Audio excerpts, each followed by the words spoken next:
one of the best limited series TV shows on Max, HBO, whatever you want to call it, has been The Penguin. Let's talk about You know, beautiful story with a happy ending. But that ain't the way the world works. America's a hustle.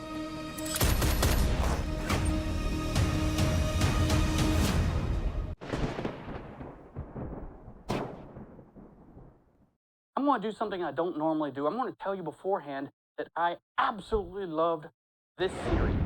It was perfect, down to the last minute detail, as Homelander would say. Now, what I mean by that is there was no filler. There was not one episode that just felt like it wasn't needed. Every bit of it moved the story forward, and every bit of it was great. Now, let's talk about the elephant in the room, and that's not a size joke. Let's talk about Colin Farrell.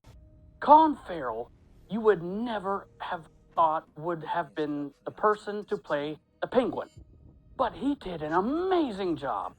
I mean, he killed it, and he tells you. He told us in an article by the end of the series, there you will hate Oz. Now, something else that happens with this show is they changed his name a little bit, which is good because Cobblepot is not exactly a more modern name.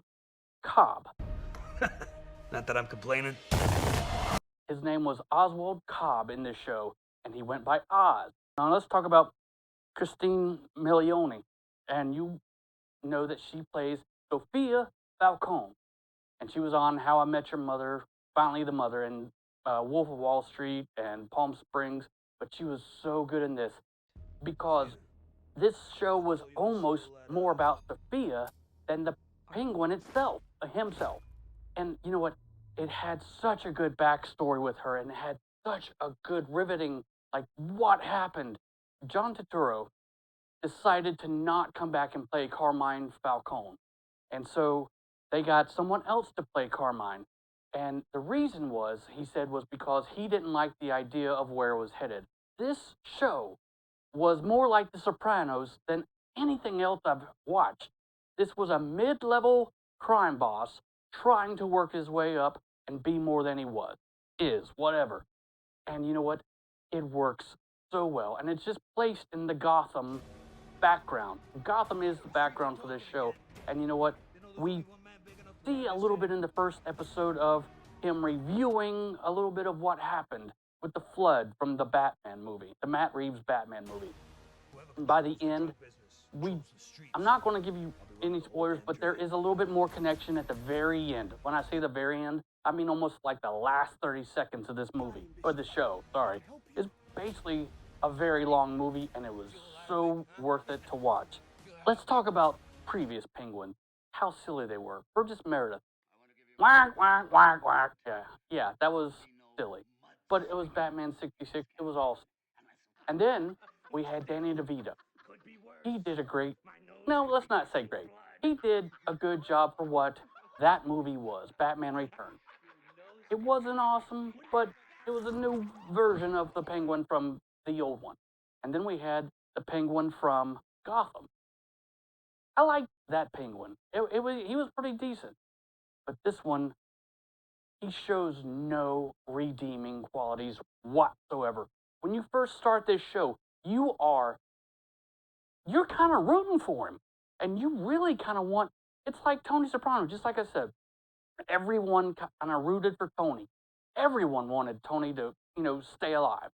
He had his moments where he was not a good guy, but overall, he tried to live his life by a code. Oz never had a code. I was going to say he only cared about two people, but in reality, he didn't care about either one of them. One of them being his mom. Now, his mom was played by Deidre O'Connor. She was Frances Cobb, and all he wanted to do was make her proud and give her the life that she deserved. And in one of the episodes, she says, if I'm ever comatose, if I'm ever not able to do anything, pull the plug. Just don't leave like that, like a vegetable. And he goes, oh, cool. And you find out all these horrible things that he did growing up and He's a sociopath. He has no empathy. He has no feeling. Hell, he killed Salvatore Moroni's wife and son by burning them alive. That's not a spoiler. That's just, oh, that's it was bad. But one of the worst things that, or the ending. I'm going to just Vic. Vic was one of the best parts of the show. Renzi Feliz, Victor Aguilar. He was probably one of the best parts of that show. He was someone that Oz took under his wing, and he wanted to be like Oz. He didn't want to at first.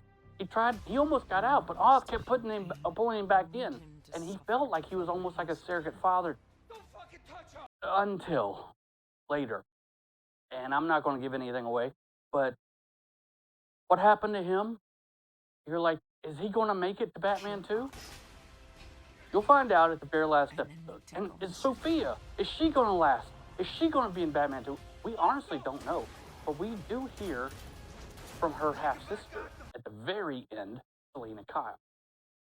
Now, I'm begging you to watch this show if you haven't already, because it is so worth your time, especially if you were a Sopranos junkie. I was. Sopranos, awesome. This was great. Watch it. Let me know what you think. Hit that like button, hit the subscribe button, and then leave me a comment saying you loved it too, or you didn't. Maybe you didn't, but I will tell you this. I've never seen a more perfect non-filler show in my life. This was great. Okay, so until next time, I will see you at the movies. I'll see you on my couch. I'll see you by my iPad, maybe even by my laptop. That's it, everybody. Until next time, bye.